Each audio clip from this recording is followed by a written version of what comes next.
Welcome to the Wasteland. Life shouldn't exist in this jar. Sealed for the last 15 months, this jar had a close call with an extinction level event for all life inside, but managed to survive and, dare I say, has been thriving lately. So, what lives inside? Usually I'd start off with some of the larger species. Watch some of my other videos and you'll hear all about the easier to spot and more well-known species, creatures like centipedes and isopods. And both of those animals do call this jar their home. But today, I'm thinking smaller. I want to put my camera and its 2x macro lens to the test. This idea was partly inspired by this comment that I received in a recent video. Tardigrades, also known as water bears, are famous because of their ability to survive in extreme environments, and come on, up close they're pretty cute. And today, we're on the hunt for tardigrades. But here's the problem. Tardigrades are tiny, generally a millimeter or less in size, and I don't have a fancy microscope. Even if I did, there's no way I'm opening up this jar and breaking that seal just to get a small moss sample. It wouldn't be a sealed ecosystem at that point. So instead, we're putting the lens on this camera to the test and using it for way more than what it was designed for. We'll start with something easy. These small worms are known as potworms. They move similar to earthworms, and their diet and role in the broader ecosystem is comparable to that of an earthworm or a nightcrawler. Sometimes they tend to move slowly, which seems to almost camouflage them to the naked eye, especially when the substrate is varied in colors and texture, but a good time lapse shows just how lively they are and how much work they get done. But hang on, let's go smaller. Here's a small mite, a soil mite.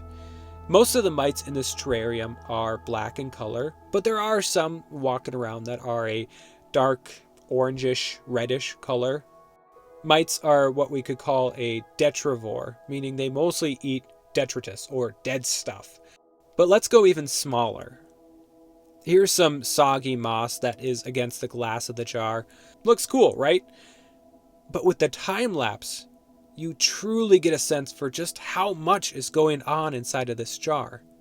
Tiny creatures are squiggling around all over the place. And hey, look, as we zoom more and more in, I know that this is vastly different from looking at some of these life forms through a microscope.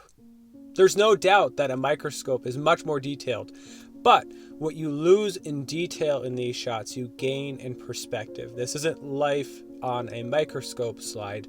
This is life where it lives. And I think that's pretty cool. Here's what is probably another small nematode. How about this shot? Now the moss has been sort of transformed into a sort of a grid. A lot of moss, including the moss in this shot, is usually only about 1 or 2 cells thick. And this grid, you could almost call it a lattice, is the grid that makes up the cell walls of the moss. You're looking at the individual cells. And with this amount of magnification, I'm starting to ask myself, can we actually find a tardigrade in here? Because at this point, I mean, this entire frame here is only a matter of a few millimeters wide. I don't see why not. I found this thing right here. It's very small, but as you can see, this small transparent creature appears to be making some sort of a swirling current in the water. You can see the other particles floating around, moving away or towards this small creature. But the creature itself that is responsible is known as a rotifer. Rotifers have these turbine-like parts of their body that help them to churn up liquid in an attempt to funnel some of the liquid and its contents towards its mouth. Pretty cool. And actually, in looking around, these rotifers are fairly common, probably more common than the nematodes that we keep seeing. This small creature here is possibly another rotifer, but it could be a flatworm. I say that because of its shape and the way it's moving. Also visible in these shots are countless small, round creatures. I'm wondering if these are ciliates. Ciliates come in all shapes and sizes and are single-celled organisms. So the fact that we can see them is pretty amazing. But after quite a bit of searching, any tardigrades that are potentially in this ecosystem have evaded my detection. If I'm able to see a rotifer or even a ciliate, I have no doubt that this lens could see a tardigrade, but I haven't seen anything moving that, well, moves like a tiny 8-legged bear.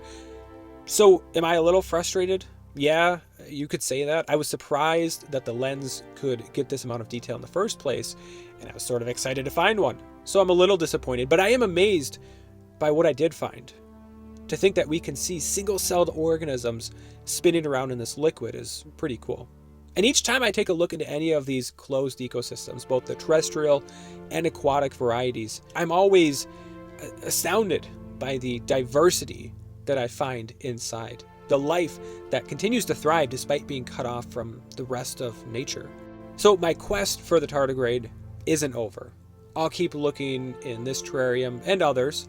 And as far as macro lenses go, this is a 2x macro. And the company that makes this lens also makes a macro lens that goes all the way up to 5 times. So be sure to subscribe and keep watching.